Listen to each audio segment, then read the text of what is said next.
But I think the longer range connectivity is going to be different aircraft, at least for the foreseeable future. Agreed. Point taken. Once again, technology is growing, but not growing fast enough. Thank you for your time, Clem, and for the presentation and the discussion. You do take care of yourself. Bye for now. Right. Next up, we have our liaison from Japan. Correct me if I'm wrong. Keisuke Yasukochi. Is that correct? Sort of close enough. Yeah.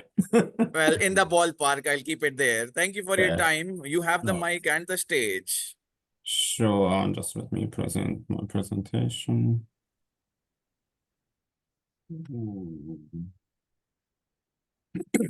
Can you see my screen? Yes, loud and clear. We have your Great. audio and video both. You have the Great, thank you so stage. much. Thank you for the opportunity to speak up today at the Global Advanced Air Mobility Forum. My name is Keisuke Yasukochi, so I'm the Global Intelligence Officer for SkyDrive. So we are the eVTOL OEMs from Japan, and we are sort of like already doing the test flight as well. So we are progressing towards the actual advanced air mobility as well. So what's on the industry milestone at the moment in Japan? Obviously, Japan is hosting the World Expo in Osaka from April to October next year. Not next year, this year.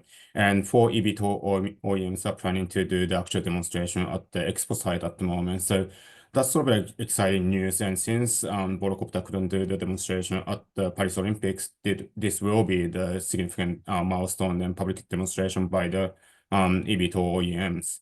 Obviously, SkyDrive, our company, Joby, Archer, and Vertical Aerospace are planning to do the demonstration at the expo period.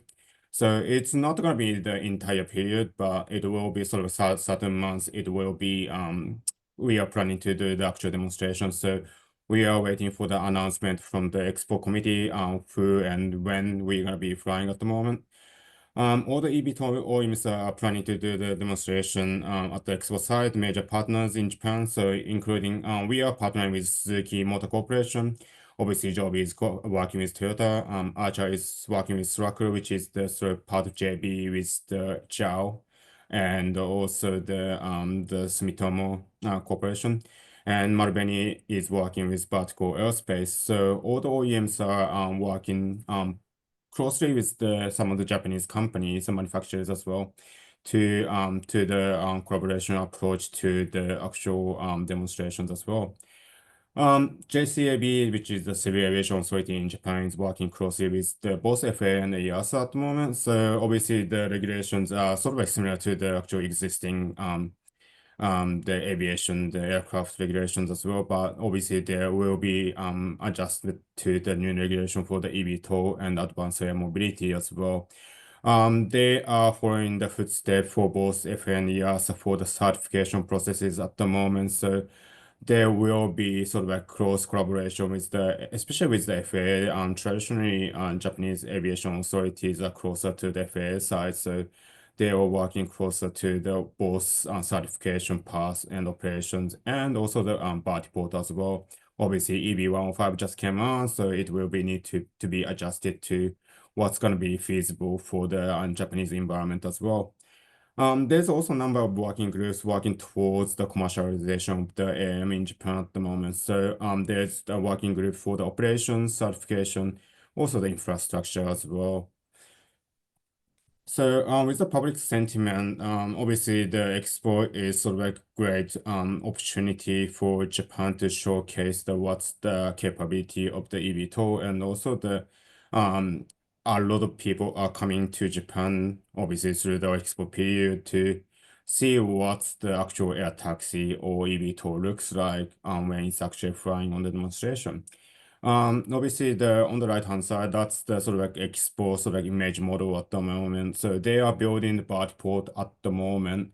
So it will be used by all the eVTOL OEMs during the expo period as well. So they will be doing the actual demonstration. No, the routes are sort of like publicly announced yet, so we cannot disclose that yet, but it will be soon to come. The challenge in Japan is similar to the other big cities, like, for example, like Tokyo and Osaka. There will be not much space to build a vertiport at the moment. There's many number of the helipad in Tokyo at the moment. It's like one of the sort of like many helipad.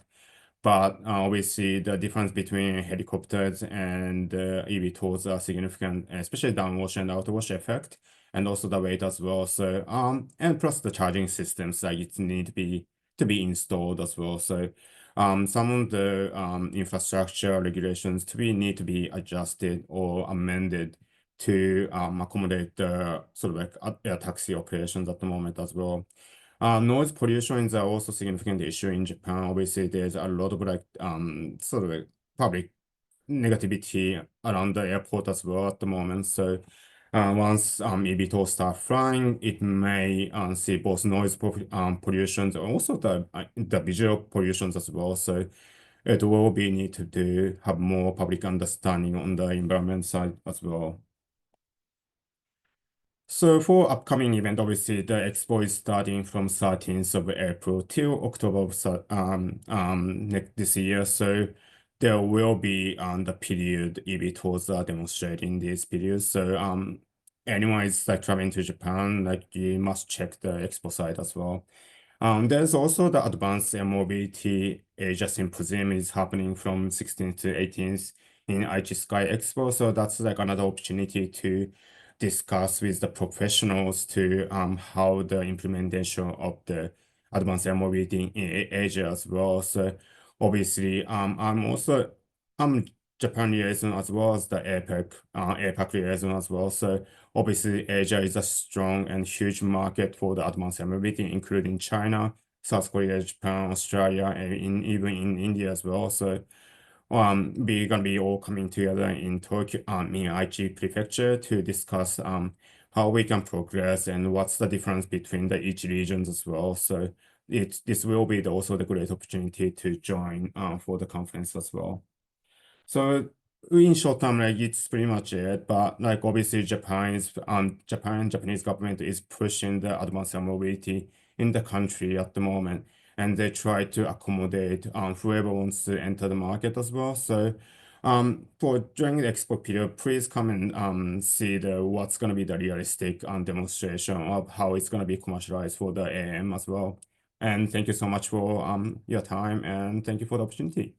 Thank you, Keisuke. Very kind for your hearty presentation. A lot of green pastures, bluer skies ahead. That's something which being a pilot myself, I've seen a lot of this world. The land of the rising sun is something which is on my bucket list. So I would love to come across and have a look. And one of these events that you've mentioned would be heartening to be a part of. But thank you for your time. We look forward to keeping in touch. You have a good one. Cheers. Take care. Great. Thanks so much. Right. Next up, in our list of speakers, we have our sponsor, Ricardo Aparicio. Do we have you here from